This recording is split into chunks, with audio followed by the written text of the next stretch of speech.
שמי אהרון, אני איש עם רקע טכני, בעבר מנהל מסגריה מאוד גדולה.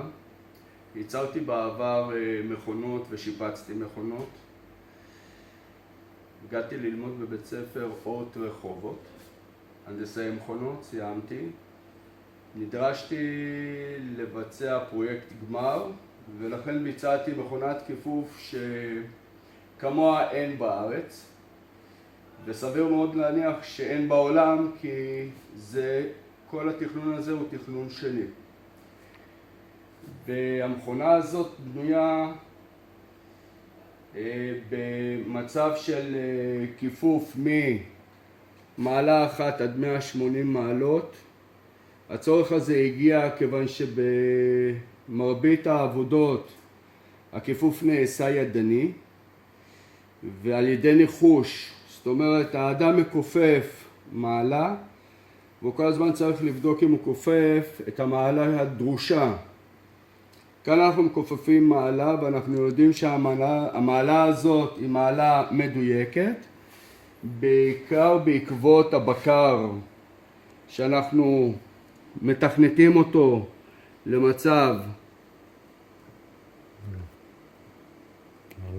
למצב של דרישת מעלה. כאן יש לנו כרגע 90 מעלות. אנחנו יכולים לעשות גם 45 מעלות, ואנחנו יכולים לעשות דרישה של 20 מעלות. כל מעלה דרושה, כל המעלה הנדרשת יכולה להתבצע על ידי הבקר. וכיצד זה מתבצע?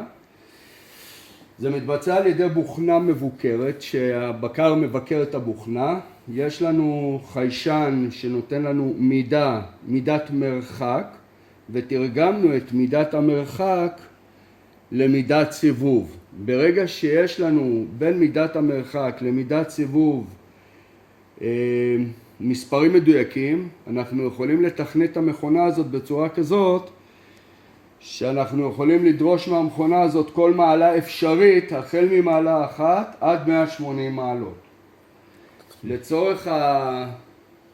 לצורך ההדגמה אנחנו נדגים כיפוף של 90 מעלות. אנחנו נדגיש כיפוף של 90 מעלות. יאללה, בוא עכשיו זה... נכניס אנחנו נכניס את החומר לתוך המלחציים, נהדק אותו. יש לנו כאן אנשלק שנבנה כיוון שלא כל העבודות מתחילות מנקודת 0, זה יכול להיות גם 3 ו4 מטר לכיפוף, ואם אנחנו נמשיך לשכלל את המכונה הזאת, היא יכולה להיות גם אנשלק אוטומטי שיזרים את החומר למכונת כיפוף וליצור כיפופים רבים בצינורות. אנחנו נפעיל את המכונה למצב של כיפוף 90 מעלות, ואנחנו רואים שהמכונה מכופפת את ה-90 מעלות, והיא תיעצר. באופן אוטומטי היא יצרה את ה-90 מעלות. אנחנו מחזירים את המכונה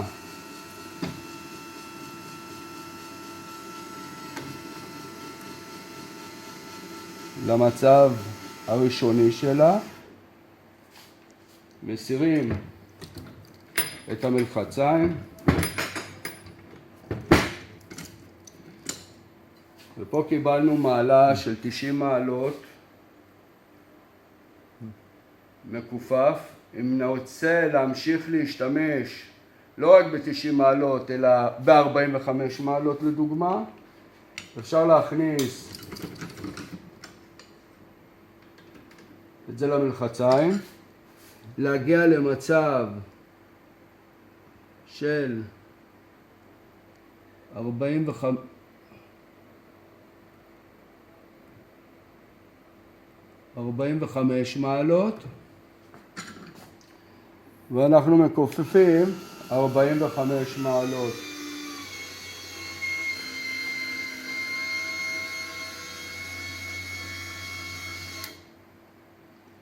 קיבלנו את הדרוש.